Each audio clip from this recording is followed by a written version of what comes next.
Onsyde Gaming versus Platinum Heroes. Yes, welcome back, everyone. Hope you had an amazing break here because you're going to need it because we have quite a lot of heavy hitters coming before us. Onsyde Gaming, one of the stronger teams here in WTL. They've got Solar, they've got Ryung, they've even got Maru. Indeed, but you know what? They don't have is Goblin. They don't have Migs. They don't have Eba. They don't have DNS.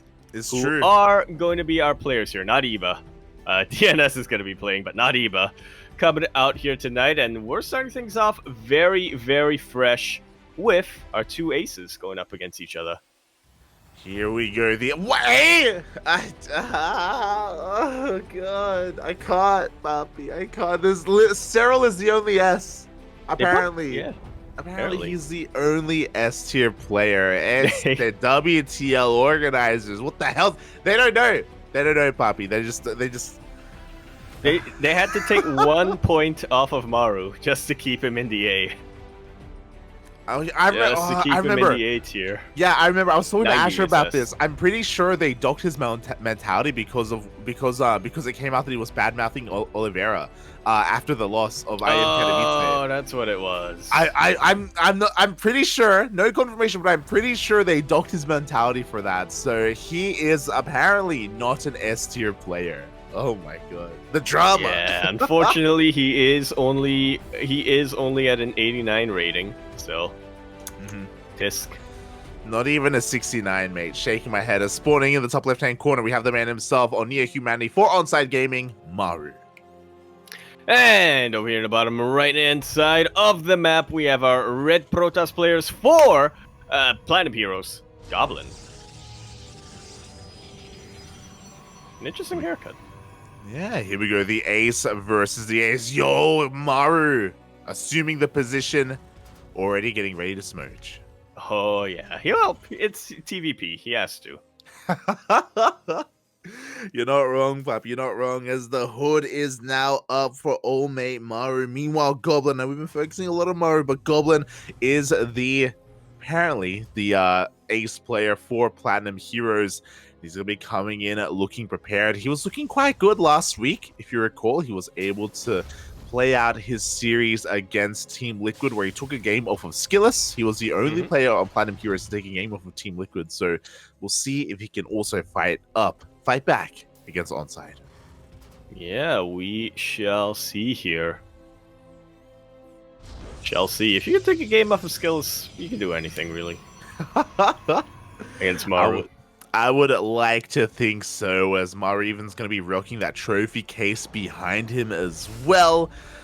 Oh boy, quite a lot of accolades to his name. But before that, we're going to be going for a double gas opener. Again, this is very Maru-esque. Rax expands are quite meta nowadays and quite more common amongst a lot of the Korean Terrans, except for Maru. Yeah, it's a strange little personal thing here for Maru. For some reason, we've been seeing Cure do a lot of just straight up Rax expands. We've been seeing Byun do a whole lot with only a single gas opener. But Maru, on the other hand, he likes to get his. I guess he likes to tech up as quickly as possible compared to the other two. Yeah, or compared to everyone else in Korea. I think he just likes to be active on the map as soon as possible, as you're saying. Like he's willing to forego maybe a little bit of an economic advantage in the early game, or minimizing his economic losses to the Protoss early on in favor of more aggressive styles. That Adept got so excited to snipe an SCV, but RNG did have to pull it out of range right at the end there. Yeah, exactly. Great job there by Maru for preserving that SCV and keeping it on the other side of that CC. We'll keep it alive.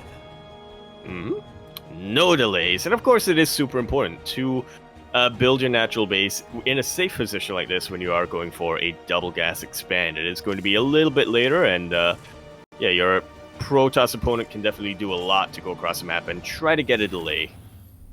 Oh, exactly the same time. Oh my god, we get a surround, and the Reaper of Maru is arrested by those probes, and it is going to go down. Thankfully, I believe Maru did get eyes on at least the Twilight Council. Yeah, so he knows that what Goblin is going for here. Or at least he has an idea of what Goblin's going for here. He saw the research. He should know that no DTs are going to come his way or anything like that. Yeah, exactly. And even if they were, he's going to have this follow-up mine drop to scout and confirm that. We do have 3 Widow Mines here in production. Do have a Raven coming in behind this as well, which will help out when it comes to any kind of DT opener and also to harass across the map afterwards. Yeah, meanwhile, the mine drop will just come in here and follow up that scout a little bit. Maru doing Maru things and just trying to make sure that he gets as good of a mine hit as possible. Goblin has eyes on the medevac. Yeah, the medevac is quick enough. Yeah, he does head towards that natural base. He does pull away in time, but likewise, we also unburrow some of these mines. Maru going back into the main.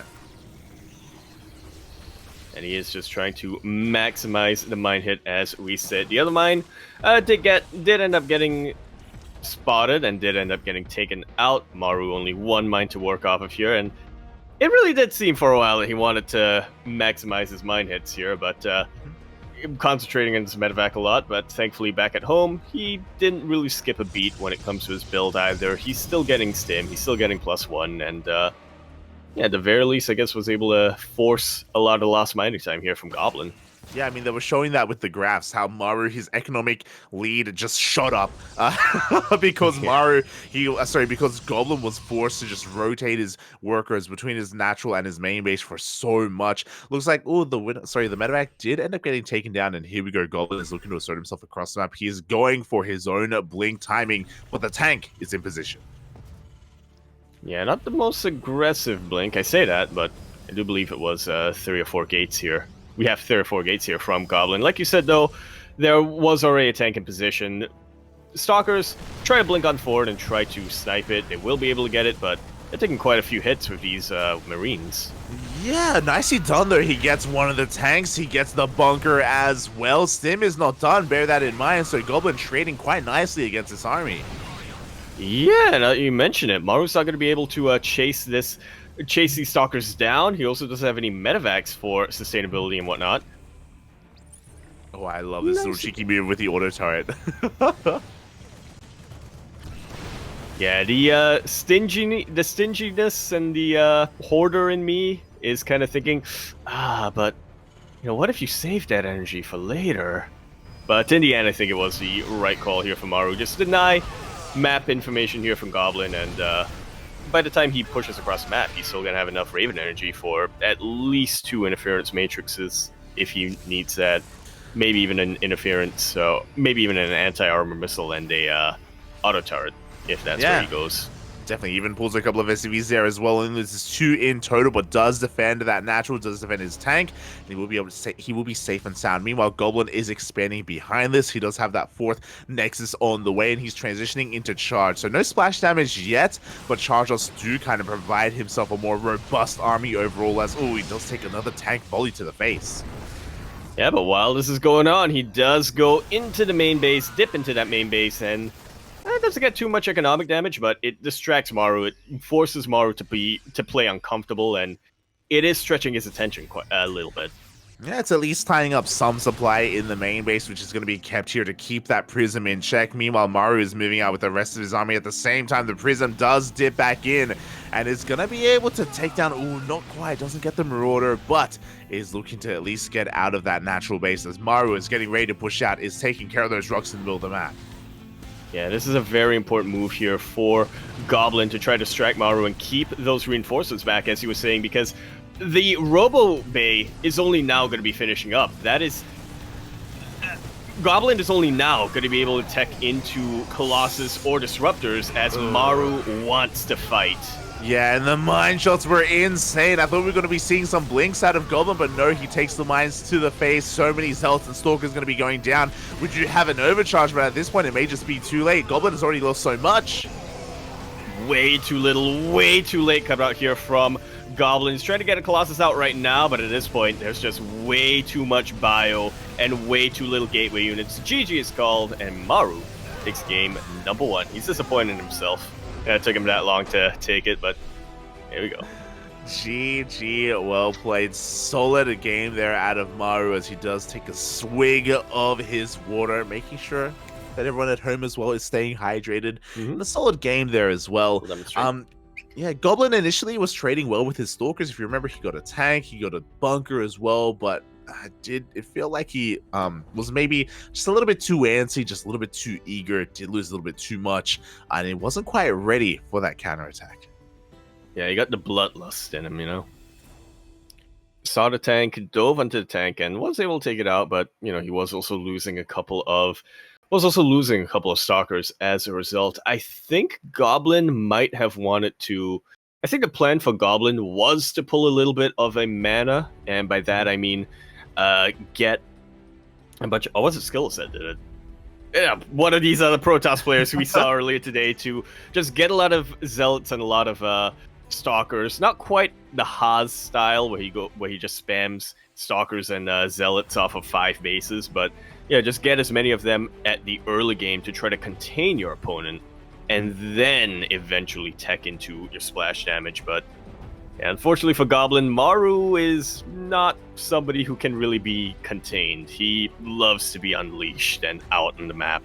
Yeah, and unfortunately what we saw as well was the map coming into play. It is Neo-Humanity, and we saw that once you knock down those rocks, it doesn't take long at all to counterattack and hit across the map, and Goblin just needed a little bit more time to gather his bearings. Otherwise, maybe to be in a better position as well to maybe slow down the push, maybe force a siege as well. If he was waiting on top of that ramp, it maybe could have been possible. But again, Goblin just didn't really have any eyes on the army, didn't recognize that Maru was pushing then and there, here and now, especially because of how good Maru was at sniping all those observers. Again, typically the observer is over the natural, is over the army, is looking for any kind of move out, and it gives the Protoss so much forewarning, but Goblin was lacking that. Yeah, I mean, I can't say I blame him too much. You know, after his first, he did a lot to try to keep his first observer alive, but Maru was having none of that. He sniped it down, so I can't say I blame Goblin too much for thinking, okay, well, I could park another observer outside natural, or I could just invest in immortals and invest in more army as quickly as possible, because, you know, no matter what, it seems like my observers are going to get sniped. But yeah, there we go. It had a little bit of a break here, but our second map choice has been decided. Royal Blood, by the looks of things. Yeah, for those wondering, this is loser's pick, so Goblin it's on him here to figure out what he wants to try and fight back on. It is going to be Royal Blood. A bit of a longer rush distance, much longer compared to Neo-Humanity, to be fair, and that is going to help him. It is going to give him a little bit more breathing room if he does want to go for a little bit of a longer game here to be able to have a higher chance of surviving the aggression of Maru. Yeah, well, there's that, but at the same time, well, let's think about this for a sec. I was going to say, at the same time, it also seems like a pretty good map for turn to parade push on, but I don't... In TVP, have we seen that too often? I think the only time I really saw that happen... I was going to say, I think the only TVP I really saw recently on this map was from Ryung, but anyway. We're getting into Royal Blood, top right-hand corner of the map. Our blue Terran player for OSG. It's Maru. In the bottom left, we do have Platinum here as Goblin as well. As we are getting into this once again. Maru going to be going for a double gas opener, or even just stretching as well a little bit on camera. Again, make sure you're limber, make sure posture check everyone. No slouching in the chat, no slouching. As demonstrated. Yeah, remember to do the stretches. You want to spread your arms up above your head like a Y. And then you contract them down, a bit of an M, and then turn, and then you bring your arms together. Yeah, I think back in the day they called that the YMCA. The what?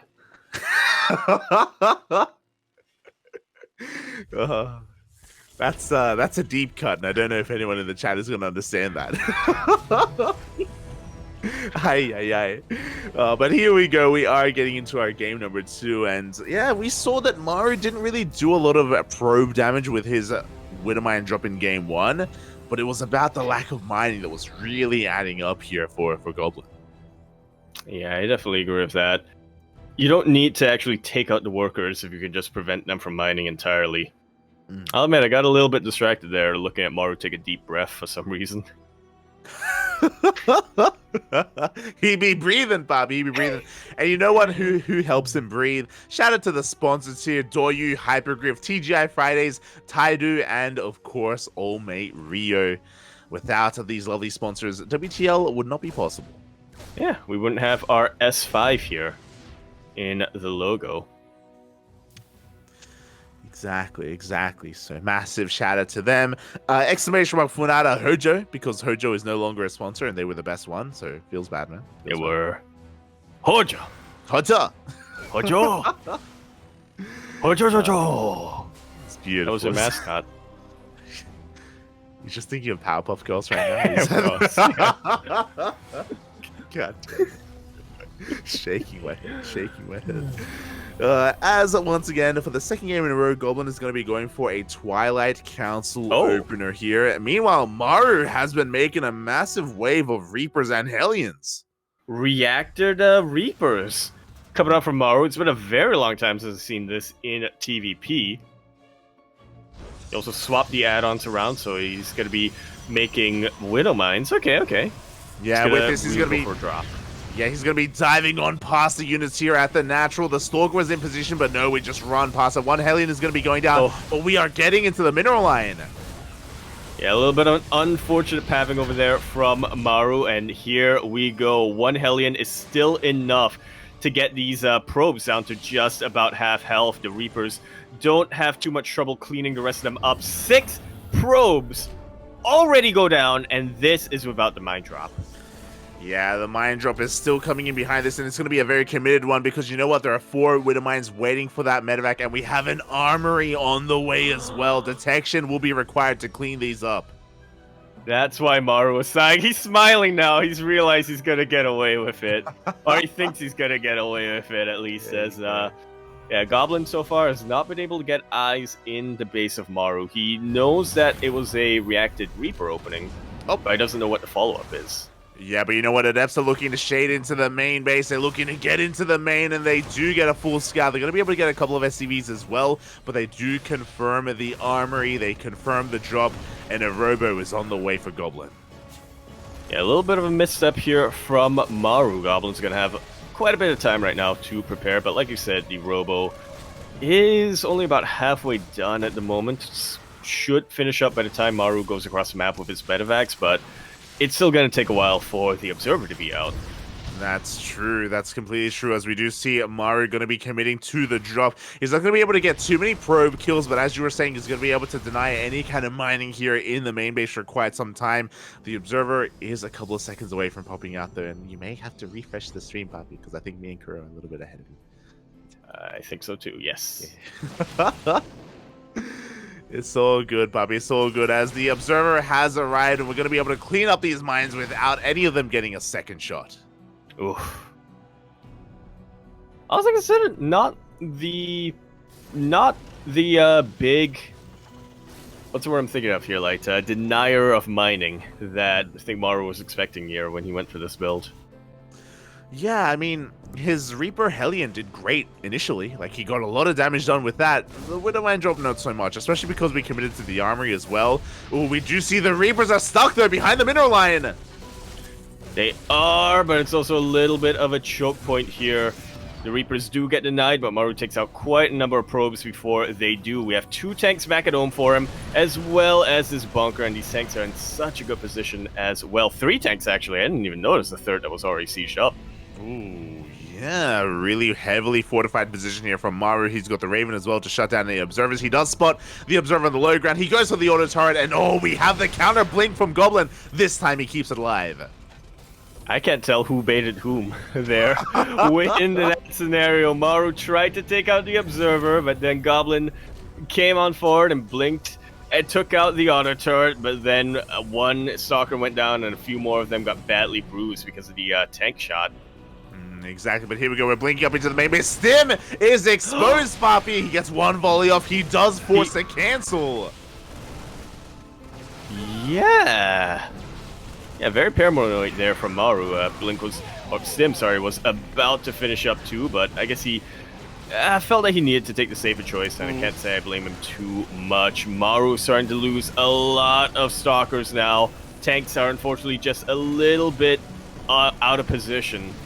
Yeah, exactly. I mean, a couple of tanks do go down, but we're coming in. We're boxing in these Stalkers. There's no way out, and we're going to be losing everything. Even though Goblin did trade, like, this was still an expensive loss for him.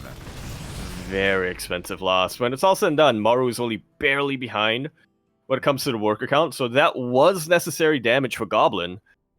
But, like you said, that was pretty much the entire Stalker army. Goblin wasn't really investing in anything behind this either. He's now starting up Charge because he's realized that he needs to keep this game going. He's thrown down a lot more gateways as well, but yeah, it's gonna be quite some time before Goblin has a force that can match Maru's, and Maru doesn't want to give him that time. He's already pushing out across the map. Yeah, I mean, even though Stim got delayed, Maru doesn't care. He's pushing out anyway, and he should, because look at the supply. You know, Goblin, after losing so many Stalkers, he just doesn't really have much of an army. The army supply specifically, 67 from Maru to the 26 of Goblin. Ay. He doesn't have much at all to work with. Charge is about to finish up, but again, he warped in across the map to harass. Maru just completely gave up his natural base. Yeah. He just doesn't care. He knows that he can win this game by just pouncing onto Goblin's throat. And that's exactly what's happening. Yeah, we stim and we win. We have the overcharge, but there's honestly nothing left here to overcharge. GG gets called, and Maru will take the 2-0. Smoging just a little bit. Smoging because he can't be in bed right now. As he finally does take the series and he can take a bit of a rest. I say a bit because, you know, there's always a world where maybe he will be required for an ace match, but regardless, a very strong start here from Onsyde Gaming. Indeed, a very solid 2-0. But I have a feeling that's immediately going to be nullified and mitigated here in our next round, which is going to be a bit of a ZVT here between Solar and Miguelito. Oh, Miguelito, Bobby. He was in the chat earlier. He was watching as we were casting the previous WTL match. He has woken up bright and early here for WTL, as he is used to doing. Again, he was representing the Ducklings last season in a World Team League, and he has plenty of experience waking up early on time for this event. And this is his best matchup. He's going to be going up against a Zerg player. It's pushing P. He is going to be looking to push some of that P, as Vindicta will be facing Solar in the next match. Oh boy. Oh boy. This is gonna get intense. Solar is one of the best Zerg players in Korea in the world. Is often in the shadow of Dark, to be fair, but he's still a very solid player nonetheless.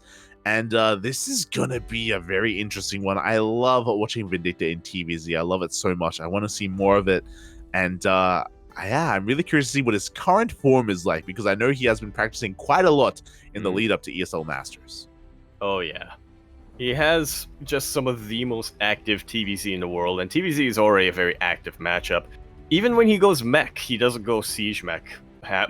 He doesn't go siege mech usually. He goes for his own style of battle mech, which is just, if I'm remembering correctly, it's a whole bunch of cyclones and a whole bunch of widow mines. Yep. Cyclone mine. It's crazy. I love to see it instead of your standard Hellion cyclone instead. So yeah, Vindicta has such a unique style to his own version of battle mech. On top of that, he's so drop heavy with his bio. He's known for that afterburners upgrade on the medevac as well. That's just his upgrade, and everyone calls it that.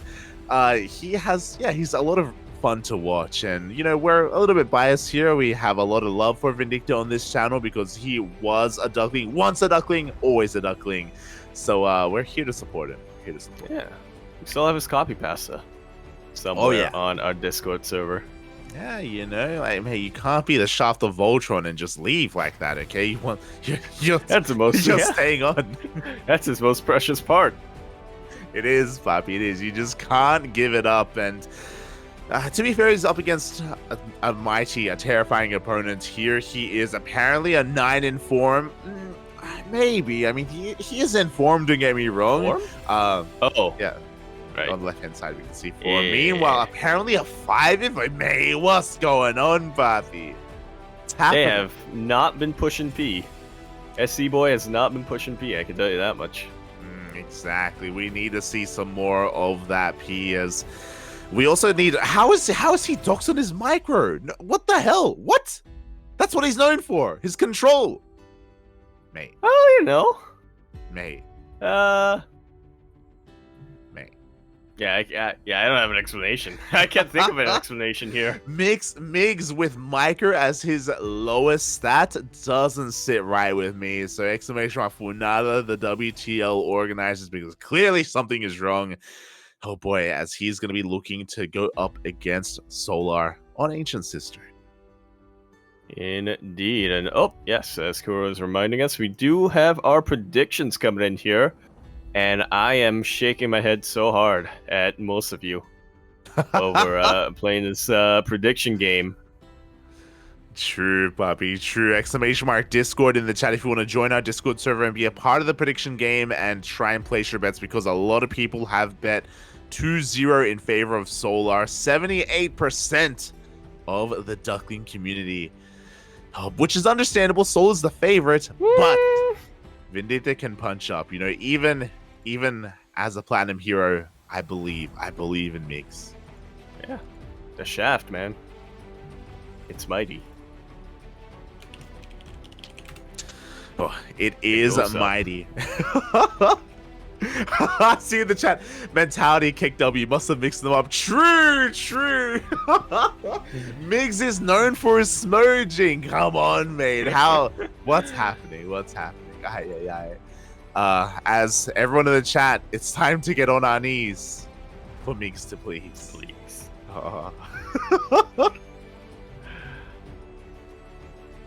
What's the other code? What's happening in the chat? Spam this blush to help Migs make Solar mush. It's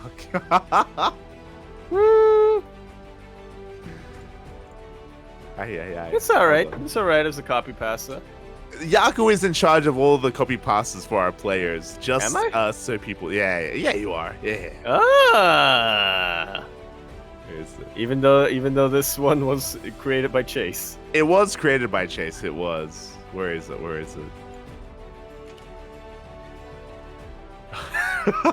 No, wait. Wow. No, that's not it. He looks for it over here in the top right corner of Ancient Cistern.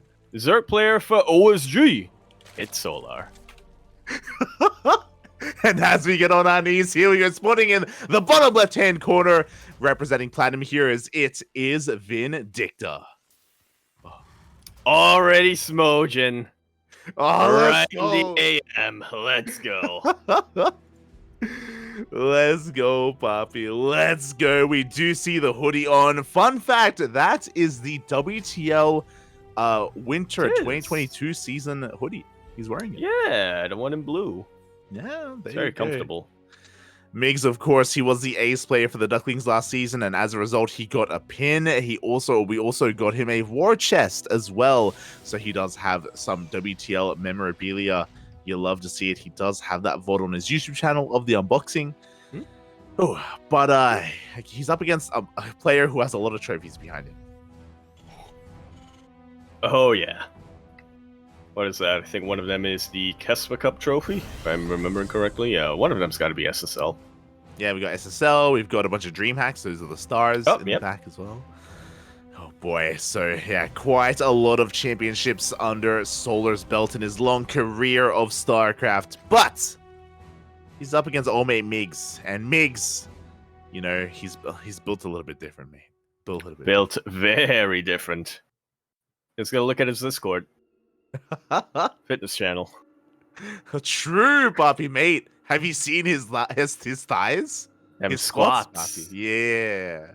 Oh. That's all he posts nowadays. For good reason. Look, it's what the people want, Poppy. Yeah. They want it. They want the thighs. Hey, don't skip leg day. Yeah. I mean, did you see that, by the way? Migs, he killed a Ling, and Solar shook his head. He was not happy. He did. Yeah, the mental is already slipping. Didn't quite get the tumor yet, but, you know, you might as well have. You got the tumor in the brain. Oh my god.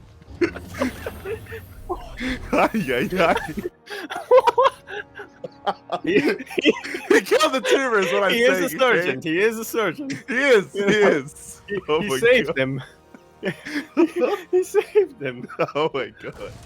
As the Reaper is again just dancing here with the units of Solar, just trying to wreak a little bit of havoc, just keeping his attention back at home. Yeah, just trying to distract him as much as possible while he performs the surgery. You know. Exactly. Behind this, we do have a pretty standard follow-up as well. Going to be 3CC before Banshee from Vindicta. So everything is looking quite standard. From this point, though, he can diverge into standard bio play, or he can go into that MiGs mech that we were talking about. One or the other. We'll, again, keep our eye on things as he is going to be, indeed, committing into those Banshees.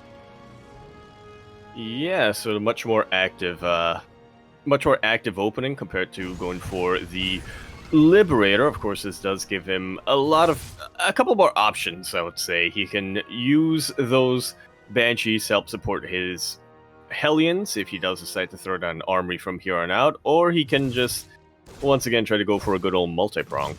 Yeah, exactly. You know, he does have quite a number of options. The Overlord dips into the main base and is going to confirm the timing of the third CC. Also gets eyes on the starport and the tech lab researching, so Solar is fully aware that Banshees are on the horizon and that he will need to prepare for them. And Vindicta is not going to try to fake him out. Going to commit to that, well, I say that, but I'm going to have to wait for this Overseer to go down. Overlord. Yeah, I mean, we do have Stim on the way, and there's 2 more Raxes, so pretty standard bio play coming out from Vindicta. Meanwhile, Solar also responding in a normal fashion. We had a 4-minute 30 lair. I think it was turned out around 4-minute 40 even. But regardless, lair on time. We have a Baneling Nest as a follow-up. We're going to be delaying our Evo Chambers a little bit in favor of our lair and Baneling speed. Yep, definitely more safe coming out here from Solar. Gonna allow him to get the most effective anti-marine army as possible, at least at this stage of the ZVT, as that's exactly what Vindicta is going for. Stim is on the way, 2 NG base just about finished up, and he is working on that very potent 1-1 timing. Oh yeah, and honestly, like, I'm salivating right now. Like, we have had a very standard opener here in this TVZ, and that's what I want. I want a standard game here. I want to get into the mid game. I want to see the bio. I want to see the drops. I want to see it all here against the Lingbane of Solar, and I want to see if Solar can keep up, or if MiGs can keep up with Solar even. We do have both Banshees going into the main base, and forcing a bit of a reaction here. A lot of lost mine time from Solar, but he doesn't lose any drones. Yeah, nicely done. I like the first version of your question over there.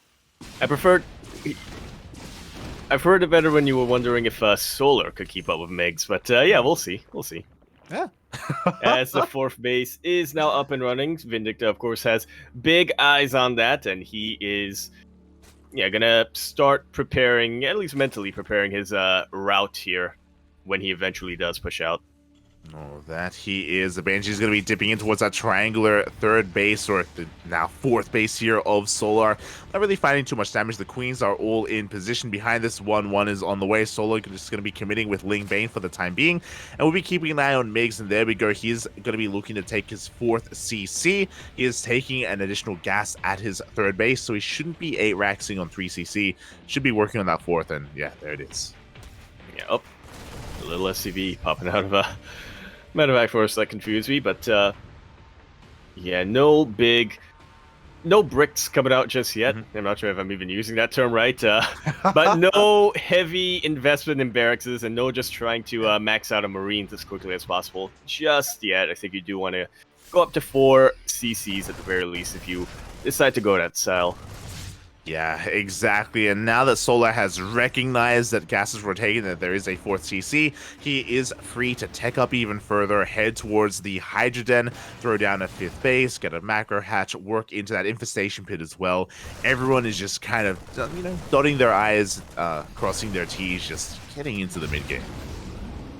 As 3 more Raxes finish up here for Vindicta. As of course, with this style, you're not gonna be having add-ons with all of them. You do just want to pump out Marines as quickly as possible, and so that means foregoing the and that does mean just pumping them out without add-ons, at least for the time being. 2-2 is on the way. Yeah, at a pretty similar time for both players, so there isn't going to be a very big window for either one to have an upgrade advantage. And again, Vindicta's doing a great job of just keeping Soul's attention across the map. Nice target firing, does get one of those banelings before the hot pickup, saving the majority of his forces. And now here we go, we have another second drop here on the right-hand side. Yeah, getting ready to go full multi-pronged Cure style for people familiar with, more familiar with Korean TVZ. And there we go. Vindicta just going to be clearing up some of the creep here towards the south. Still has that double drop on the top towards the northern portion of the map as well. Solar is keeping up. He has been able to split up his army for the most part, and he's already on top of respreading his tumors. Yeah. But that target firing coming out from Vindicta has been exquisite, and now he's fighting in a choke point. He's going to be able to trait decently against these Lings. But of course, Solar at this point is more than willing to trade Lings for if it means that he's able to get his creep all the way on the other side of the map and keep his economy going. He is now taking up heavily, and this is now the time for Vindicta to push out. Both of our players are maxed out, but Vindicta with a much better army for the time being. Solar wants to trade. Ooh, and yeah, we did pull back a little bit late for Migs, and oh my god, the drag, the friendly fire, the mines turn against Vindicta. Yeah, a little bit unfortunate here. It is the best way to really maximize, having pure Ling Bane Hydra. As of course, you're going to be losing those Lings anyway. You might as well get something out of it. Yeah, exactly. And Vindicta, he took a really rough fight there. Both armies were maxed. He was keeping up with with Solar up until that point. And now Migs is on the back foot. We need some juicy mine connections to come back. But there aren't any mines just yet. At least none of them that are in position. Vindicta now, like you said, what? Ooh, yeah, he does. Tower. Yeah, he does actually kill his own sensor tower. We do have another mine shot going to be going off here on those Lings. The second mine doesn't quite connect, though. Banelings are rolling into the mineral line. These SCVs were all backed into a corner, and all of them will go down. Yeah, in a lot of trouble. Yeah, in the blink of an eye, it came down to one fight again where Migs had, like 6 mines set up in the middle of the map, and they went off, and the majority of them did connect with his own army. And from that moment, he's been on the back foot. The Lingbane Hydra of Solar breaking on through. There is a drop across the map that was able to kill a hatchery, which is nice, but Migs is being forced back into his main. Yeah, all of these Lings are now zooming across the map. That's kind of the risk here of going for the style of TVZ, where you're just playing to max out as quickly as possible. You are giving your Zerg opponent a lot of freedom to just expand and get as strong of an economy as possible. And now we're seeing the effects of that. Solar is trading. He's not trading the most efficiently, but he can afford to take more. He can afford to take more than a few inefficient trades. He really can, as we do have a scan here. We do see Vindicta trying to push out onto the map as we speak, trying to retake his 4th base as well, but Solar has so much momentum, he has so much creep, he has so much map control right now, and Vindicta, he's pushing to stop that, but he's still hurting back at home. It really is. GG is called, and Solar is going to be taking game number 1. Oh, carbon circling. There is a cardboard zergling in the background. But there's an infestor on top of the shelf as well. Yeah. Okay, there you go. GG, well played. Solar does take the first game. Again, Vindicta was keeping up for the majority of that game. Was really impressive to see until that one fight where things escalated very quickly and snowballed very quickly in favor of Solar. Oh boy.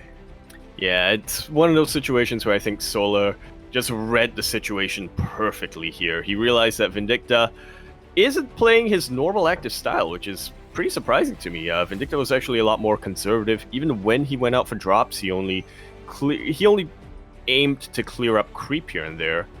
And yeah, Solar took advantage of that. He realized he had the map control, or he didn't necessarily have the map control, but he knew that Vindicta didn't have it either, so he just expanded, he just got greedy, And by the time Vindicta maxed out, Solo was maxed out as well, and it all came down to one good fight. Yeah, exactly. You know, it was just that one moment, and unfortunately it did not go in favor of Vindicta, but hopefully he's undeterred here. Hopefully he's able to recover his mental, which can sometimes be affected, but it's okay. We already had the hood up, puppy. We were already smoging. We're already in that smudge state, so really nothing has changed. We can get ready for game 2. Exactly. Look, I don't think people realize this, but there's a certain tipping point in the smudge side where once you cross it, you don't get impacted by the downsides anymore. Or rather, wait, how does it work?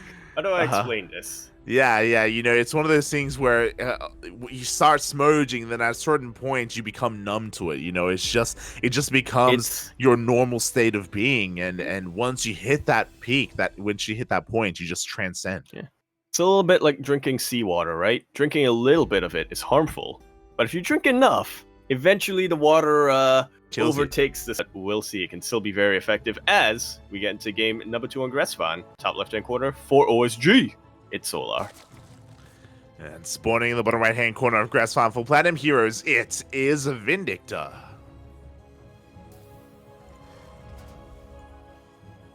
Alrighty then. And of course, Gressvan is oh! He took the hood down. Oh, he's seen the light. Is that good or is that bad? He's starting to hope. Has he transcended the smudge, or is he done with it, Boppy? Is it over? I feel like usually Migs is powered by the smudge. I don't know. He is. He's usually the he is kind of the Anakin of Smudge in a way. The Anakin of Terran in a way. There you go, Boppy. There you go. So yeah, we do see again Vindicta just taking some time to himself to regather his thoughts, get ready for the second game. The hood is off. The tip is out. He's hopeful. He is. He is hopeful, and yeah, we'll see how things will change here in this game. For the time being, no proxies or anything crazy like that. Pretty standard openers from both of our players. Indeed, but it is about what we expect in TVZ. You know, it's big choices of how players want to play things out. Big tech choices usually don't occur until after the natural base is saturated quite a bit. Ooh, exactly. And again, Solar, he isn't really one to be overly aggressive. He's not like Dark. Dark is willing to go for a pull first. He's willing to go for a 12 pull. He's willing to throw down a very early Roach Warren. Solar isn't really that kind of player. So again, Vindicta shouldn't be too concerned. Still has to keep an eye on things, but the likelihood of Solar being hyper aggressive isn't as high as some other of the Korean Zergs. Yeah, and I think that is fueling Vindicta's hope a little bit. He got the tumor. There we go. Mental 1. That's why he took the hood off, because he knew. Yeah, he needed access to the brain, and the hood was in the way, and here we go. In game 1, he killed the Ling. Here in game 2, he kills a tumor. Much more value here from Vindicta, and he is once again going into that 3rd CC before start. Yeah, very economic focus coming up from Vindicta so far in the series. Well, I say so far in the series, but it's going to be the last game in the series. Yeah, for the entirety of the series, he has gone for this. We'll see if he goes into Banshee play again, or if he goes into Liberators, or maybe a Viking first. We have a couple of different options that we can make use of here with this starport. We'll see what he decides to go for, as I believe there was a tech lab made. There was, if I'm not mistaken, and he was just flipping the add-ons a little bit. I'm still watching that gas count. I'm still waiting for him to get to 150, and there we go. Banshees are on the way. There we go. We have that first Banshee in production. Very similar to that last game. We'll see if Vindicta does commit, and there we go. Cloak also going to be researched. Okay, I like this quite a bit, because as we saw in game number 1, it wasn't like the opening was what went wrong here for Vindicta. Sure, you could argue he didn't get as much damage as he would like, but he was able to establish a little bit of a map presence until he gave it up and let Solar expand to his to his heart's content. Yeah, and again, a lot of that is also due to the map as well. You know, Ancient Cistern is much larger. It's easier to just expand and take your side of the map and take control of it as well as a Zerg player. So Vindicta had to kind of fight against that. Here on Gressfan, it's going to be a little bit more difficult to do so. I do think that Vindicta is going to have a bit of an easier time maneuvering around the map and also slowing down that creep. Yeah, he's going to try. At any rate, Solar, after getting his first tumor taken down, taking this very seriously. He's got 6 queens guarding a creep tumor. Oh yeah, never again will a tumor be sniped, or at least hopefully here for Solar. As behind this, we have Stim on the way and additional Raxes as well, so this is not going to be a variation of Mech. Migs is going to be playing Bio, again, very similar to last game, but ooh, Solar is mixing things up. That is a Roach Warren, and not an early Roach Warren either. This is Solar deciding I'm going to go for Roach Ravager as my main composition, which has worked pretty well against Terran Bio, but usually when I see Zerg going for Roaches, it feels like they think that their opponent is going to go for Mech. Yeah, I'm curious if Solar is done droning. Typically, if we want to go for like a 66 drone Roach max on 1-1, like this is the time to go for it. And that Roach Warren was hidden behind the main base. There we go. Roach production has commenced. 1-1 is on the way. I feel like Solar doesn't really intend to make any more workers. Yeah, we'll keep our eyes peeled. We'll keep our eyes on that production tab to see if things change up. It's definitely a very interesting choice to go for a Roach timing like this, but I guess on Gressfan, there are a lot of wide open spaces. You can just dive on top of tanks if need be. So if there was ever a map to go for a timing like this, it would be Gressfan. It really would be. And okay, so he's going to be mixing things up. Okay, there we go. We have commenced droning. We have only made Roaches to defend back at home. And the Roaches do reveal themselves here to the Banshees. Solar is going to be macroing out of this. We have a Baneling Nest on the way, so he's going to be going for a more Roach Ravager Ling Bane composition. Yeah, smart move from Solar, IMO. A big factor in the success of a 66 Roach push is that surprise factor a little bit. Now that Vindicta has seen it, it gives him opportunity to fortify himself a little bit, get his tanks in position, and yeah, Solar decides it's not worth it just trying to break that. I'll get into my next phase instead. And again, Roach Ravager can be really great supportive units as well, specifically the Ravager. Not so much the Roach, but the Ravager does quite well at taking down siege units, whether they are Liberators or even tanks as well. So these tank-based pushes from the Terran can sometimes have a hard time really gaining any kind of traction and momentum against this safer style of play coming out from Solar. Yeah, well, as a wise man once said, I have seen Dark kill Skytoss with Ravager many times. And switch out Dark for Solar and Skytoss for Terran. And I think that's accurate as well. There you go. Yeah, Dark, he can make Roaches work like no other. But Solar isn't Dark, you know? Like, his Dark signature unit is the Roach. Solar, not so much. So can he make use of them as well? As we do see him transitioning out. He only committed into +1 range. He's working on +1 melee now. No more range upgrades.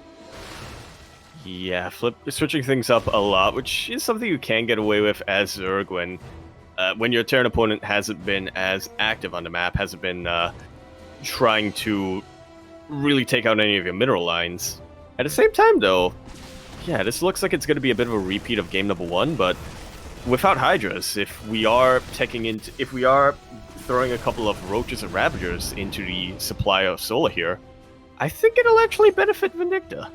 Yeah. I mean, this is like a slower way to really get into the mid game here from Solar because he invested a lot of his resources into the Roach Ravager. It did delay his droning, but now he has gotten up to the 86 worker count. I'm sure he's very content with his economy, and now he can focus on maxing out and pushing out across the map. Yeah, he's getting Hive at the moment, so we know, and Solar is well aware that this will not and cannot be a late game army to rely on.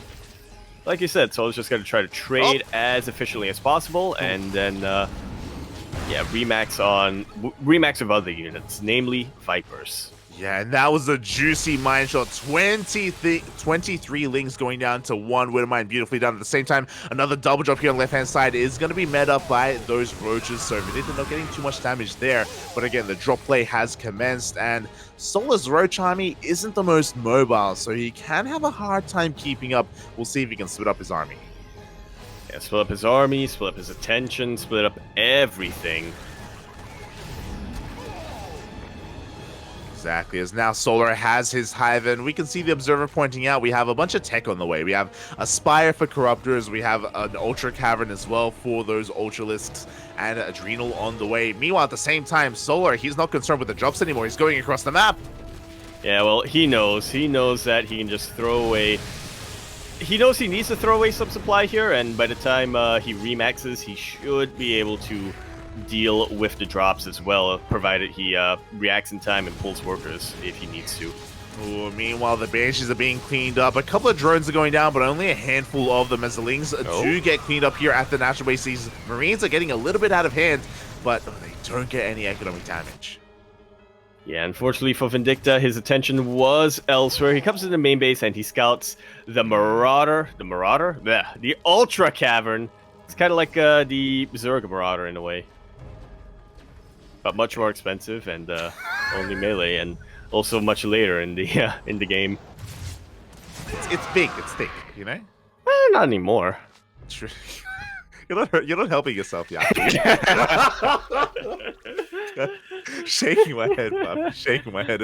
Here we go. Vindicta, he's going to be pushing out here with a maxed out army. He has quite a number of Hellbats and Marauders. Mine shots go up. Do get some juicy connections. And it's all about the positioning here for MiGs. It's going to be a lot more difficult now that these Vipers have a lot of energy on them. Banelings will get the best trades. Yeah, exactly. So far, Vindicta has been out trading Solar, but he has to be very careful. He's still fighting on a knife's edge, especially against these Vipers, against these Banelings. Oh! A couple of ghosts are on the way right now, but they're still very much far behind. Solar fishing for an angle of attack. Not quite finding it, but as long as he can... Oh, I was going to say, as long as he can keep this army back, it's going to be beneficial for him. One Viper immediately goes down, and the other one is on death's door.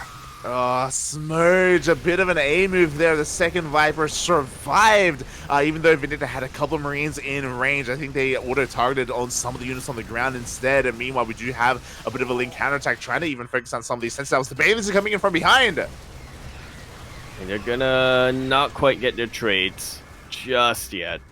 Oh, they're looking for some damage, but nice pickup. The Medivacs even saved the SCVs as well.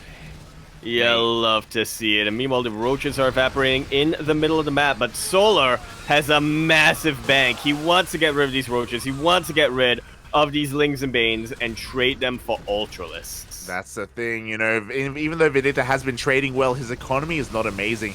He hasn't lost a lot of SCVs, but he also hasn't made a lot of bases here. He's still struggling to saturate on a 4-base economy, still rebuilding. Thankfully, he already has a Ghost Academy. He has Ghosts on the way for those Ultras. Yeah, the Ultras, the Vipers. How does the copy pasta go about Ghosts? Everything, Poppy, everything. Let's go. The Ghosts are about to hit the field, but we still need a little bit more time to really get into them. Before that happens, we have a Lingbane Force here on the right-hand side of the mines. Up. Don't quite get their connections. Very nice split right at the end here from Solar. Oh, nice split indeed, but the army is not stopping, by the way. We're looking to break on into the triangular third. The Ultras are going to be going down, but there's so much Lingbane.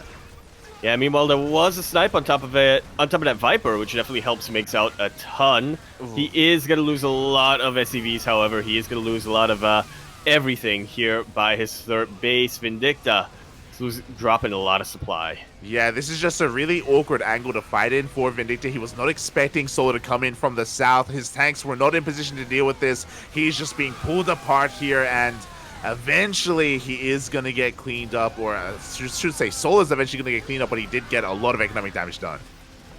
Yeah, the fact that he was able to take out almost half of Vindicta's worker count is already huge in and of itself. And Solar's just remaxing. Look at that mineral bank that he's got, and his gas isn't looking too shabby either. That's the thing, like the drop play from Vindicta didn't really slow down the economy of Solo. He didn't really get too many worker kills. So because of that Solo, he can just instantly remax with his minerals and with his gas, with the insane bank that he has, once again, with more ultras. Yeah, really the money unit right now. There's no easy way for Vindicta to really deal with them. He's producing Reaper. Yeah, everything. We need everything right now for Vindicta. He's going to be going for a drop. Oh, the medevac already sustaining quite a lot of hits here towards the northern side. We do see another pretty committed drop with the Marauders and Ghosts. Really, again, Vindicta using whatever he can. Yeah, it's really tough for him right now because, like you said, he needs to do everything he can to try to keep Solar busy, but behind all of this, he also needs to re-macro up. GG gets called, and Solar will take the 2-0 and the series here for Onsyde Gaming.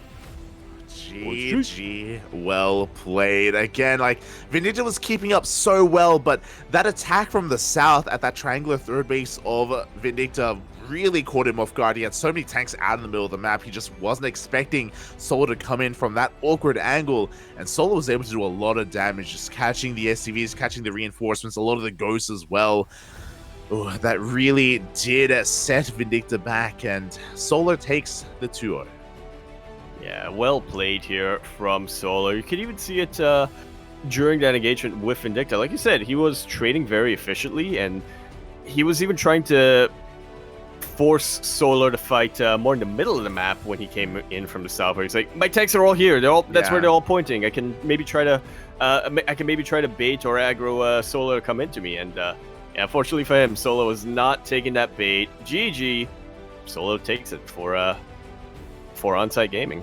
Oh, right, yeah, I did just notice that because that Onsyde Gaming is up 4-0, they do take the series over Platinum Heroes, but we're not done yet. We still have one more match ahead of us. And also, a massive shout out to Vindicta as well, because, again, like, especially Game 1, Vindicta's macro was on par with Solar's. It was looking so damn good. Just one fight went disaster, like, just did not go well for Vindicta. Yeah. Likewise here as well, like, Vindicta was able to keep up. He had some drops out on the map. Just a really awkward fight, made things really difficult for him, and I hope he's able to learn from these games, to use them to maybe improve himself in some way. And yeah, I look forward to seeing more of Mix in the later seasons, in the later rounds of WTL. Yeah, really good macro and whatnot, but unfortunately just attention was split a little too much here, as we're getting ready for our final game of the evening. It is going to be a TVP between Ryung and DNS. And I gotta tell you, like, I'm pretty glad that I waited until after Kung Fu Cup to make my predictions for this round. Because, yeah, we see a 7 in form coming in here from Ryung and DNS. I think Ryung can maybe get bumped up a little bit. 100%, mate. Like, these numbers are looking quite close, but Ryung was coming out swinging in Kung Fu Cup this week. He took down Hero of all players. He took down Hero. It was crazy. Ryung going on the run of his life. He is in form, despite being overshadowed by some of the other players on this team. Yeah, just the other night, he was able to take down Hero. He took a game off of Max Packs, and if my memory serves correctly, he took a game off of Showtime as well. And here we are in the top left-hand corner of Dragon Scales for OSG. Ryung. Spawning in the bottom right-hand corner of Dragon Scales, we have his opponent, we have representing Platinum Heroes, DNS. DNS. Another one of our players who we don't see too often. Yeah, we don't see too often, at least when it comes to, you know, later stages of stuff, of tournaments and whatnot, but still very active, still plays a lot, is usually a mainstay in the EU regional events. Yeah, it feels like DNS has been around for quite some time. You know, he's been around the block, has been competing for many years, and has the experience behind him, and yeah, is going to be looking to go up against Ryung. And I do think that this series is overall close, but as you're saying, because Ryung has been on fire recently, it's going to be an interesting one, I should say. I hope that DNS was watching those VODs. I hope he was maybe studying Ryung in the lead up here to these matches. Because if the Ryung from earlier in this week, if the Ryung from KFC shows up, mate, it's gonna get wild. Yeah, will it get that wild? Yeah. Or will it be over before it begins? I mean, already we do have a second Rax on the way here for Ryung, so yeah, gonna be going into a very biocentric style. He could be looking to go into a 2-on-1 again, or just straight up 3 Rax. Yeah, there we go. Like so. A nice old classic that we're seeing at the moment. Yeah, this has been making a little bit of a return. There's a bit of a resurgence in the 3X here in TVP. It used to be all the rage a year ago, maybe 2 years ago now. We used to see it week after week after week. I know you brought up Cure earlier because he used to do nothing but 3X's in TVP. And yeah, it's we cool never to saw see it work, Ryung. but apparently they did work a lot when we were casting him. Yeah, when we're not looking, it's working. It's fine. But yeah, it's really cool to see Ryung bring it back, and oh, he is utilizing it against a Stargate opener. Yeah, which seems to be best case scenario here for Ryung. Yeah, exactly. Because of this, there won't be any Blink Stalkers to slow him down and to chip away at his army. These Phoenixes have to be very careful. On top of that, these Adepts need to try and get the scout out. They need to try and confirm what Ryung is up to. Yeah, seeing this many Marines on the map and not seeing a Reaper is a little bit of a tell, but it isn't definitive enough of an answer here for DNS. We have also seen a lot of 2-on-1s making a bit of a resurgence. We've seen a couple of I believe we saw it from XY, didn't we, where he went for mass Marine mine drop earlier today. I mean, Kira's been using a lot of 2 racks into factory into a 3rd racks and just delaying the starport as well. Like, again, we have been seeing a bit of a shift in TVP recently, which has been really exciting to see. It's great to see that the matchups again are still a little bit in flux, as we do see DNS trying to be defensive back at home. He's trying to get into Phoenix Colossus, but upon seeing how many Marines there are, upon scouting the 3 racks, he's making a safety immortal. Yeah, really important to have here to be able to buy yourself a little bit of time against the Marines and especially the Marauders. The last thing you want is for Colossus to pop out right on top of Marauders that just stim and take it out immediately. Yeah, I mean, again, we just need to make as many units as possible, you know? And hey, we have a Robo, and we still have the Bay on the way, so we may as well just make use of it right now, because we need everything we can to defend. The Marines and the Marauders are arriving across the map. The Phoenix is going to try and pick up some reinforcements, but no, there are none. And Ryung has been holding on to that stim. We have an overcharge, we have a ramp, and we have a sentry. Yeah, Ryung scans, he notices the stack defense. And he's hesitating a little bit. Now he stims on fort. There is only one force field, not quite enough to split this army in half, but it seems like Ryung waited a little bit too long. And these reinforcements were kept at home a little bit too long as well. Ryung takes out a sentry, and that's about it. He's going to have to go on back home, but thankfully he also didn't lose too many of his units here. Yeah, great target fire from DNS, by the way. He focused down as many of the Marauders as he could to make sure they went down first so that his Marauder and his shield battery would be able to stand strong. Meanwhile, the Phoenixes are doing what they can across the map, going to be able to delay some of the production and pick up the Marines.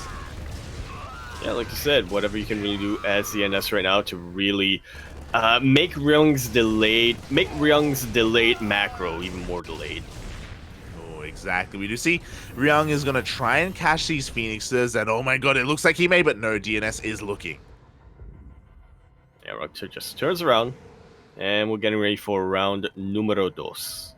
Yeah, this is a good start for DNS. You know, the 3 racks, it isn't just that it didn't do too much damage, it's also the fact that Ryung committed to the stim up the ramp as well, which means he threw away some of those Marauders. It means that he didn't preserve his Marine Marauder count going into the mid-game either, so gonna be a little bit shaky here for Ryung as he tries to bounce back and to recover. Yeah, a little bit difficult for him as well to set up a couple of drops and go for multi-prongs. I guess, in general, with this many Phoenixes on the map, you don't really want to be taking too many risks, but I have seen a few Terran players able to get away with dropping in front of Phoenixes. Hey, Bjorn, this is disgusting. It's The only crazy. one. It's crazy what he can get done here in the face of Phoenixes. You see a third TC on the way. Ryung still being active with his army, maybe looking to try and check that triangular third location. Like, again, he needs to try to find some damage. No, he's actually trying to capture his Phoenixes. Huh. Yeah, really bothering him, yeah. Which I guess is understandable. He doesn't want to cede the map control here to DNS, but still. Yeah, well, yeah, I mean, if he ever does catch these Phoenixes, then it will open up drop play. Suddenly, like, the world is his oyster. He's going to be able to drop at every single base whenever he wants. For the time being, it's just a little bit too risky to do so, and DNS has been able to, in a way, comfortably get into Phoenix Colossus, you know, like, the kind of defensive composition where it's so difficult to make any committed pushes work. Yeah, now he's making himself even more secure by going for Templar Archives. Yeah, he's going to be looking to diversify his splash damage and get into that storm eventually. Maybe even start, disruptor production, as we have reached that critical mass of 3 Colossus, that sweet spot. Yeah, 4's a little bit overkill. I don't think any Protoss player really likes going up to 4 Colossus, except for Skillus.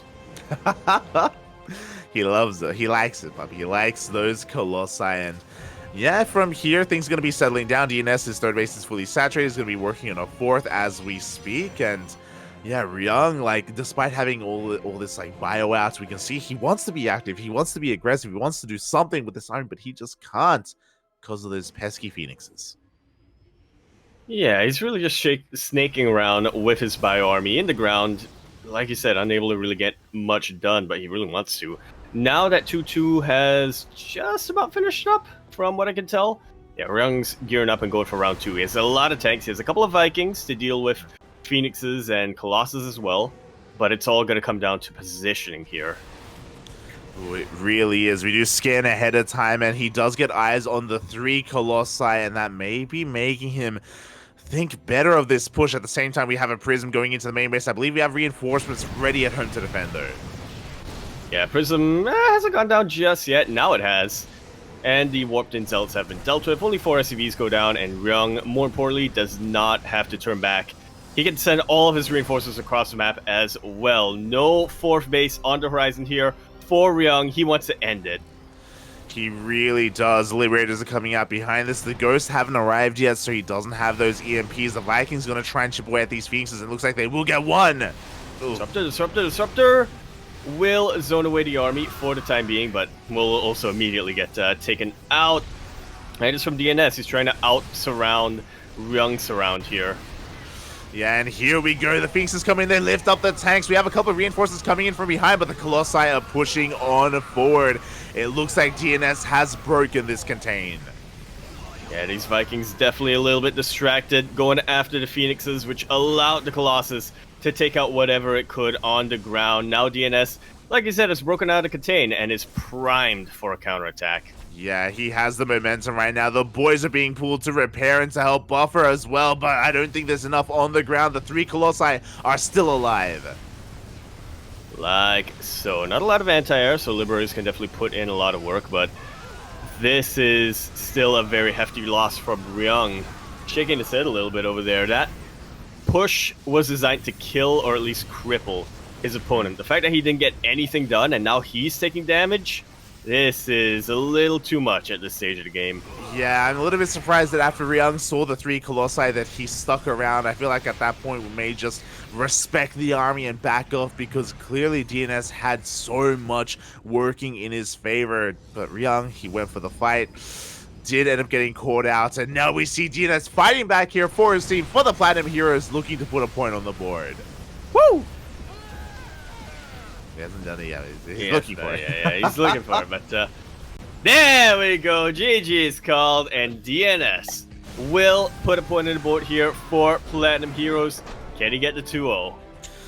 Yeah, again, a lot of this coming down to not Ryung's 3 racks, like that's fine, but again, committing, trying to stim up that ramp and throwing away so much of his initial army, losing a lot of potential there. And yeah, DNS able to get into his Phoenix Colossus, able to maintain map control, and yeah, just survive long enough to get that ideal death ball leading into the mid game, into that triple Colossus. He made it.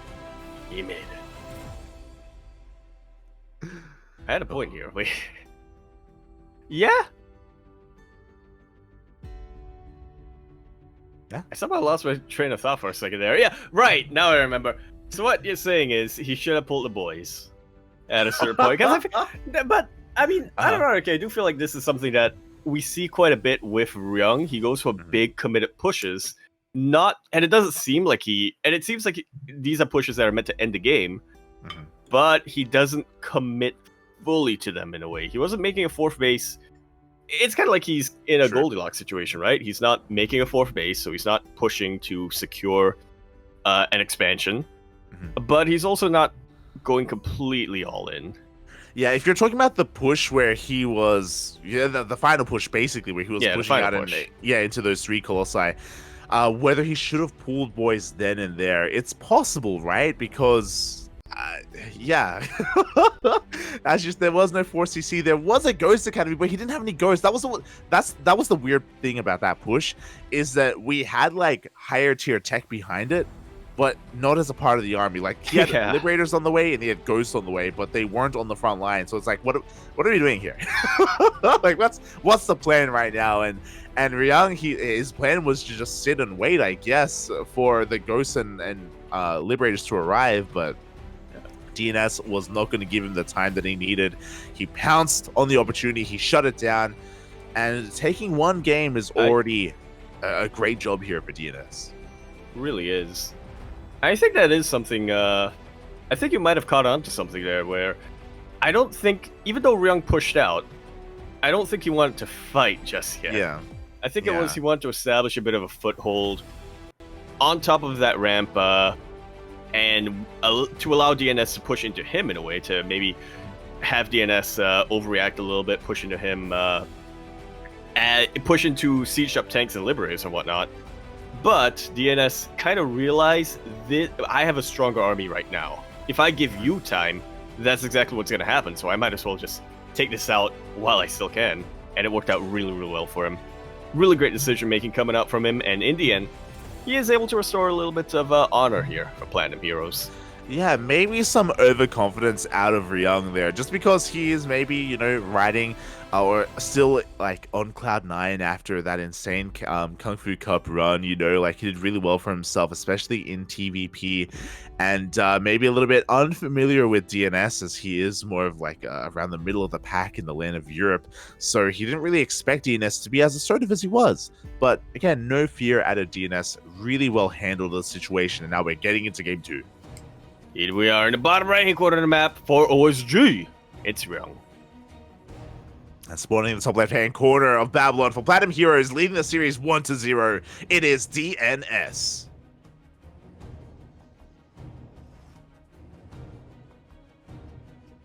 And I'm kind of liking this, There's no pressure anymore for either of our players, really. Maybe a little bit of Ryung to keep up the... So that, his teammates don't rag on him later on. Be like, hey, you're the only guy who didn't 2-0. Happens a lot. That happens a lot. That banter between teammates. But yeah, I'm liking this from DNS. No pressure. So he's just playing this game. I mean, Maru is very cheeky. Maru, he is willing to throw out some shade here and there whenever he can, and he'll stomp on a tuna can. He will. Oh, God. So, hopefully Ryung is able to redeem himself here, or maybe DNS just doubles down and gets the 2-0, which would be very impressive if DNS is able to pull that off. Yeah, I can definitely see that happening. I wasn't seeing that happening at the start of today, because, again, Ryung's TVP has been looking on point recently, but DNS is restoring some of my optimism. Actually, no, my pessimism. He's giving me a reason to smooch again. Yeah, you're like, TVP is unwinnable, isn't it? Yeah. he's giving me an excuse for the narrative. As we're doubling down, by the way, Ryung throws down 2 more racks once again. He's going for the 3 racks. This time, he's going to be going up against a Twilight Council opener instead. This dynamic is going to be very different. Yeah. You could argue that DNS is going to be more prepared for it this time. Yeah, so these Fire Council openers, they should be going into Blink. We'll see if he goes for a DT opener instead, which would be wild, to be honest. Meanwhile, shout out to the WTL sponsors. We're nearing the end of the broadcast, the last game of the night, so shout out to Doyu, Hypergriff, TGI Fridays, Taidu, and Rio de Janeiro. Oh. Yeah, home of football. Yeah, the football. The football. I'm surprised they didn't make that. I'm surprised they went for boxing in their ad, honestly. They're going for football. Yeah. Name.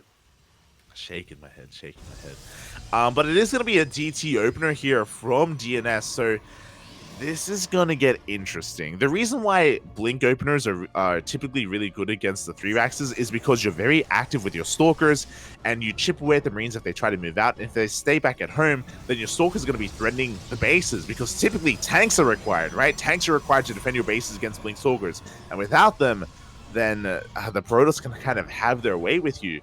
But instead, we have DTs, which is very different. Yeah, either way, Ryung's going to be hurting.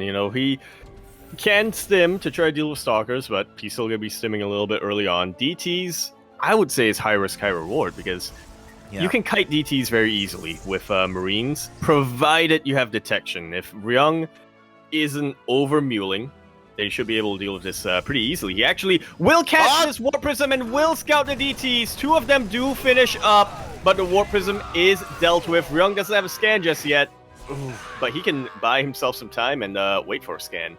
I mean, you can see how quickly these Marines died, and there we go. We do have that scan. Only one DT is going to be going down. The death of that Prism is pretty huge, but the massive amount of Marines has been confirmed, and immediately DNS throws down a Bay. He is trying to get into some splash damage, into something to do with this 3-racks.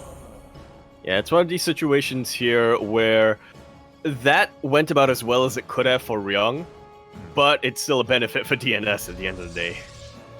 Yeah, and we'll see if DNS can muster up an army, because this is going to be a tight hold. Like, Ryung still has a lot of firepower with his Marines and with his Marauders, and DNS wants to warp in across the map with his DTs. Like, he wants to harass.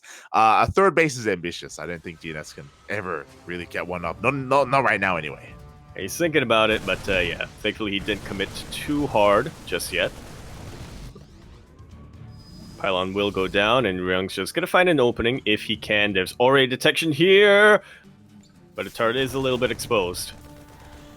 Oh yeah, hot pick up there on that DT. It is going to be saved. At least DNS confirms the turret back at home, and the aggression has subsided. Of course, DNS's third base is a little bit later than he would have liked, but Ryung is for the most part busy back at home. He's not going to be pressuring that third yet.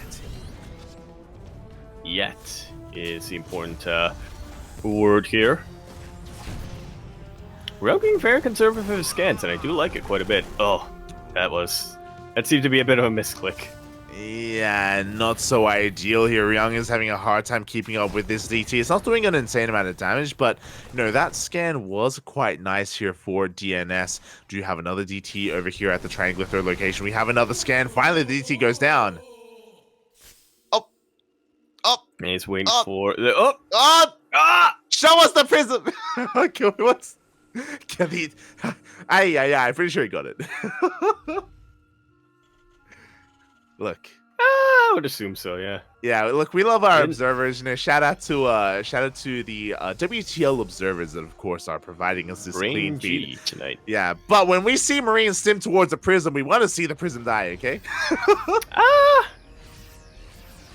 I don't know. It saved me a heart attack. So. It's a bit of a divided answer of who wants to see prisms die. True. All right, here we go. Ryung is going to be moving out across the map, but by the time he does, we already have 2 Colossi waiting for him. We have some sentries for force fields, 2 shield batteries for overcharge as well, but DNS has not split up his army. Yeah, Ryung doing what Ryung and Terran does best in a situation like this is to just split up your forces and to go for some multi-prongs. Great denial of +1 here from Ryung. Unfortunately, he was forced to evacuate before he could really deny Thermal Lance. Yeah, but he does at least deny that 1 upgrade, so nicely done here by Ryung. He can't really punish the third because of the amount of Colossi that are out, but at least he does fight back. Meanwhile, We do see a bit of a scan, and the final DT will finally be hunted down. Like so.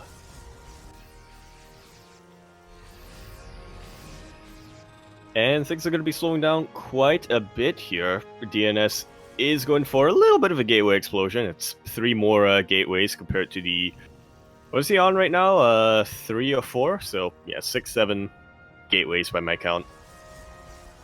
It's about what you want at this stage. Yeah, plenty of gates here for DNS. You know, he's getting his third base fully operational. We should be seeing a fourth soon. I feel like our fourth is a little bit late here from our Protoss, and maybe it's just because of how much map control Ryung has. Again, this is the downside of not going for Blink and not going for any kind of Stargate play either. Like, there's no easy way to deal with these drops, and as a result, Ryung has full control.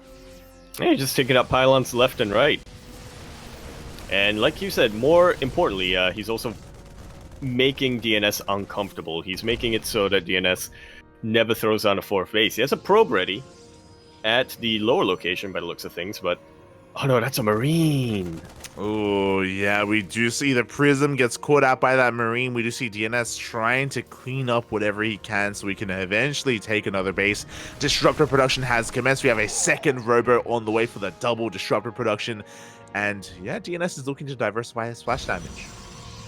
There's that 4th base that we were waiting for. Yeah. There we go. But it feels like DNS has just been one step behind for the most part this entire game. That's the risky thing about going for a DT opener, is that it does just slow down the rest of your tech heavily, especially if you don't deal some critical damage or some at least equalizing damage, as the Prism is going to get caught out. Oof. You love to see it. Ooh.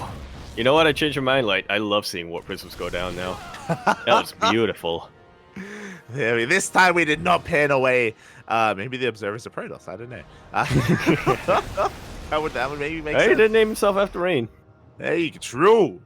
There you go. As Ryung is pushing through the center of the map, he has a supply advantage right now. He's got Vikings, he's got Ghosts, he's got tanks again. This time pushing out with those Ghosts, does have EMPs available. Yeah, and this is a pretty good location to siege as well. Vikings can pretty much hang out in the dead air and really zone away the Colossus, at least for the time being, as Stalkers get punished if they try to deny this. Oh, yeah, so many tank volleys going to be going off. We are forced to overcharge as well. We're going to be committing here. We do have some solid EMPs on those charge lots. Yeah, and pretty much the entire Protoss army, really. Battery overcharge is doing a lot to keep this alive, but the meat of the army is now falling, as is the backbone in these Colossus. Vikings, without any Phoenixes to distract them this time, will be able to do their job, and now we have Liberators. Now we have a parade push coming down, and only Zealots and Stalkers available for DNS. There's 1 Disruptor, there are 2 Disruptors, but it might as well be 0 if they don't hit their EMP. If they don't hit their Novas. Yeah, the 4th base has been broken. Ryung just has a little bit too much, and here we go again. Give him a little bit of control of the map, and he's able to spread his wings and fly, as DNS, really, he can only defend it with those Disruptors, but Liberators are the counter to that. We can slowly leapfrog forward here and push in towards the natural. Yeah, Liberators are the counter to Disruptors, to Archons, to Zealots, to Colossus. Pretty much anything other than Skytoss and Stalkers. And yeah, even then, if you have good positioning in your tanks, you should be able to zone the Protoss player away. I mean, it's something that we were missing. We were lacking in game number 1. We were working towards that tech, but we didn't have it for the main engagement. As here we go, Ryung is setting up in between the 3rd and the natural base. Novas are going to be going off, but again, not too many of them are actually connecting. Yeah, really nice pre-splits coming out here from Ryung.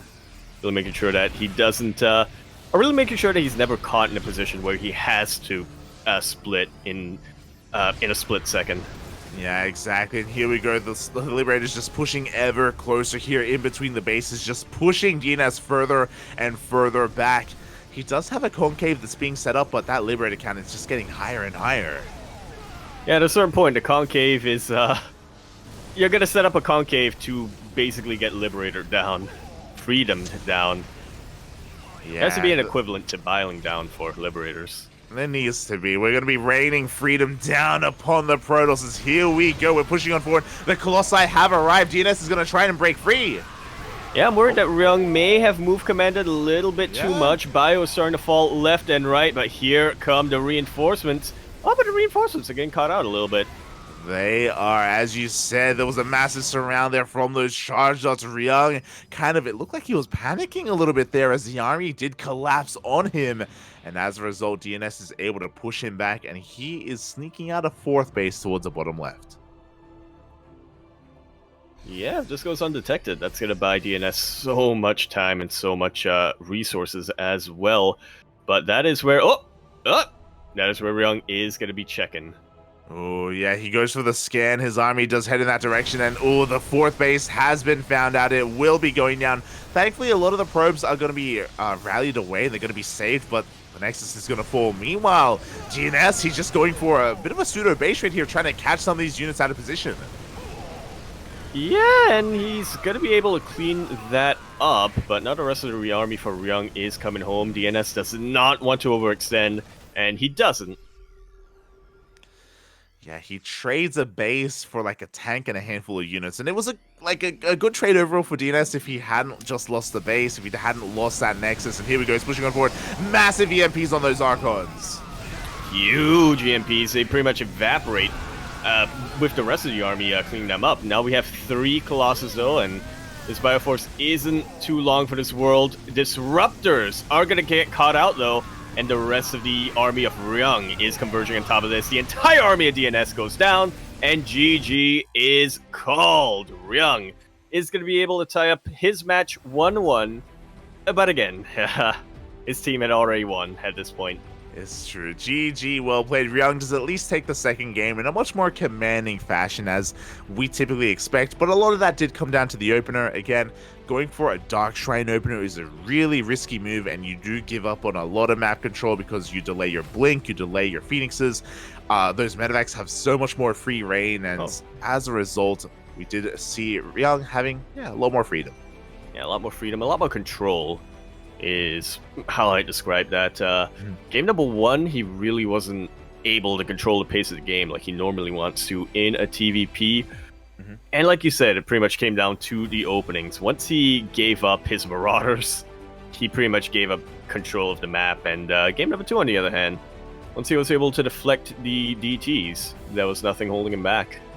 Oh yeah, nothing holding him back. GG, well played. Onsyde Gaming takes the 5-1, but Platinum Heroes was able to put a point on the board. DNS doing quite well for himself, looking quite powerful in the first game against Ryung. And I hope he is happy with his performance. I hope he can, take that win and maybe look to replicate that again, or even go further the next time we see him in the next week of WTL. Yeah. But before that happens, we have our next match, which is technically not actually tomorrow. That graphic is wrong. It's in 2 days. It's tomorrow somewhere in the world, That's not true. Isn't I mean, it's not quite midnight yet in China, but in New Zealand it's past midnight. True. There you go. But then it would still be the tomorrow. Okay. Yeah, true. Unless you're taking tomorrow, unless the day doesn't start until the sun comes up, like a normal person. So, for those wondering, typically we have 3 days straight of World Team League. That is usually how it is structured. But this week we have a day off. So, quickly checking Wikipedia, in 1 day and 21 hours, so just under 48 hours, we will have our 3rd day of WTL Round 3. In 2 days, basically. In 2 days. 45 hours. There you go. I have to think a little bit on that. All good. So yeah, in as you said, 45 hours we'll be returning with CranKy Z Gaming versus Basilisk. Oh my god, that's gonna be a banger of a series. And Psystorm Gaming versus Abydos, another really high profile match. Yeah.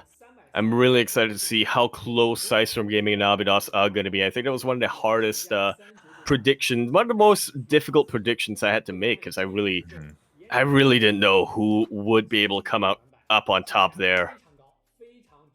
Yeah, it's so difficult to predict, but regardless, I hope everyone did enjoy themselves here tonight, as we are going to be wrapping up here with our 3 days of StarCraft.